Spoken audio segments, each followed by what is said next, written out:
Quit thinking that you don't have what you need for God to bless.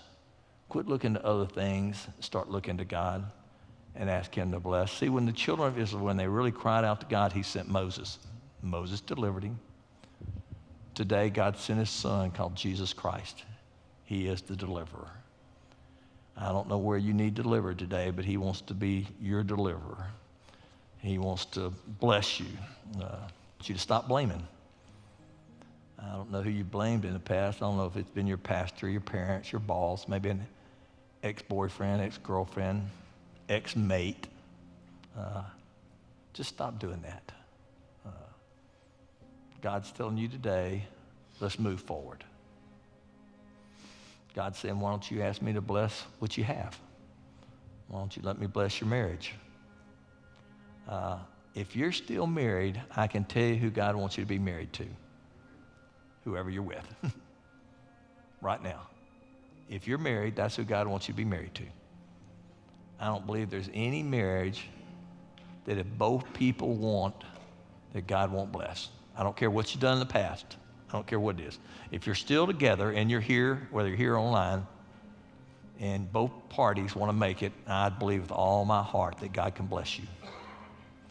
Maybe it's a job. Whether you need a job or whether it's the job you're on, I believe God can bless that job. I don't think the virus is really in control. I think we should be safe. I think I wear a mask. I think I've washed my hands so many times, my fingernails are cracking.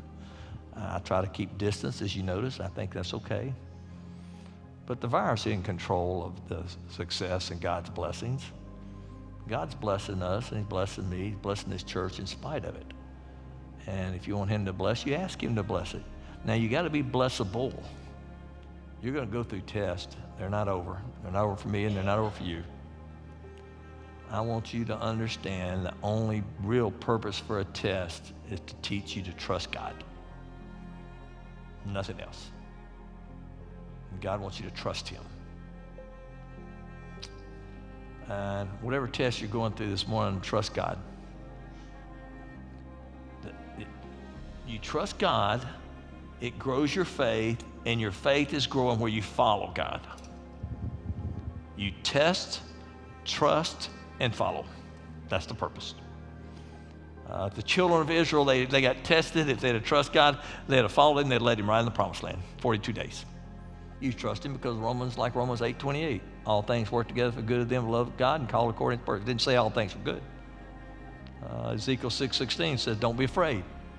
You understand there's more with us than are against us. You said, it doesn't seem like, yeah. There's more angels all around us. You can't see them. There's more angels surrounding us that are with us than there is enemies against us. Faith it right now, if you have to. The purpose of faith is growing our faith, just to follow God. This is what I want you to ask God. Don't quit saying why. God, what would you have me to learn? Whatever you're going through right now, what would you have me to learn? What would you have me to do? Not why.